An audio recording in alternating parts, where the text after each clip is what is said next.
Olá, hoje vamos mergulhar num livro que, olha, mudou completamente a forma como a gente pode enxergar a magia antiga, transformando-a numa ferramenta poderosíssima de autoconhecimento. E se a gente pensasse nisso? E se a magia antiga fosse, na verdade, uma espécie de psicoterapia? Essa foi a pergunta radical de um homem que estava ali, bem na divisa entre o misticismo e a nova ciência da mente que estava surgindo. Para a gente entender bem essa ideia, primeiro a gente precisa dar uma olhada em como esses dois mundos que parecem tão opostos, magia e psicologia, podem, na verdade, estar super conectados. Olha que interessante. Lá nos anos 30 surgiu essa ideia de que a linguagem da magia era basicamente só um outro jeito de descrever o que acontece dentro da nossa cabeça. É quase uma tradução, sabe? Onde a psicologia fala de neuroses, a magia antiga falava de demônios. Onde a gente fala de arquétipos, eles falavam de deuses e anjos. E a meta da integração psicológica? Bom, isso era o que eles chamavam de a grande obra. O ponto central é que, no fundo, as duas disciplinas têm o mesmíssimo objetivo, a cura e a integração da pessoa. A diferença é que a magia leva isso um passo adiante, incluindo também o bem-estar espiritual na conta. E a figura que teve a ousadia de construir essa ponte entre os dois mundos foi Israel Regardie, um nome, assim, super controverso, mas absolutamente fundamental no ocultismo do século XX. A jornada do Regardie foi, no mínimo, intensa. Ele começou trabalhando com o famoso e infame Aleister Crowley, depois mergulhou fundo nos segredos da Golden Dawn, e aí, com medo de que todo aquele conhecimento se perdesse, ele tomou uma decisão radical. Quebrou seu juramento de segredo e publicou tudo para o mundo ver. Ele acreditava firmemente que esses ensinamentos eram um direito de nascença de todo mundo. A preocupação dele era que esse conhecimento se perdesse dentro das sociedades secretas que, para ele, estavam em decadência. Então, ele abriu tudo, garantindo que qualquer pessoa que quisesse aprender pudesse encontrar o material.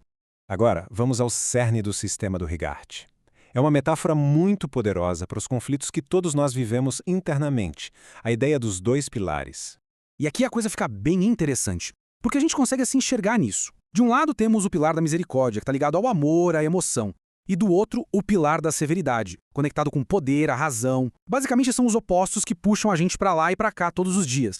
Então, qual é o segredo aqui? Segundo esse sistema, a solução não é escolher um pilar e ignorar o outro. A grande sacada é encontrar um terceiro caminho. E esse diagrama mostra isso de forma perfeita. O objetivo é construir esse pilar do meio dentro de nós mesmos, sabe? Criar um caminho consciente de equilíbrio entre os extremos. Não é sobre reprimir um lado, mas sim sobre integrar os dois. Porque se a gente pende demais para um lado, a coisa desanda.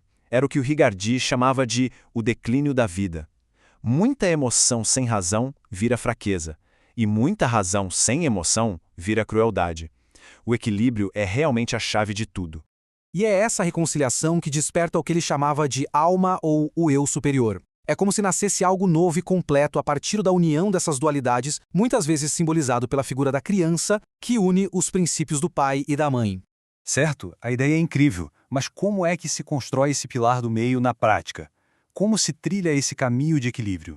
Essa jornada de autointegração tem um nome: a grande obra. E para o Regardie, os rituais mágicos não eram superstição, mas sim uma tecnologia prática. Eles os via como uma estufa para acelerar esse processo de evolução que já é natural em nós. Então, exercícios como a cruz cabalística e o exercício do pilar do meio foram pensados como um passo a passo para essa construção interna.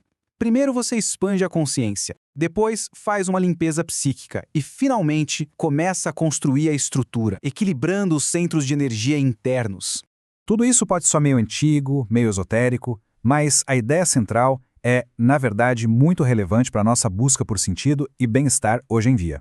O ponto-chave é o seguinte: ao integrar essas forças opostas dentro da gente, nós conseguimos funcionar com muito mais capacidade, equilíbrio e eficiência no mundo que é caótico. É sobre acessar mais de quem somos para poder navegar melhor pela vida.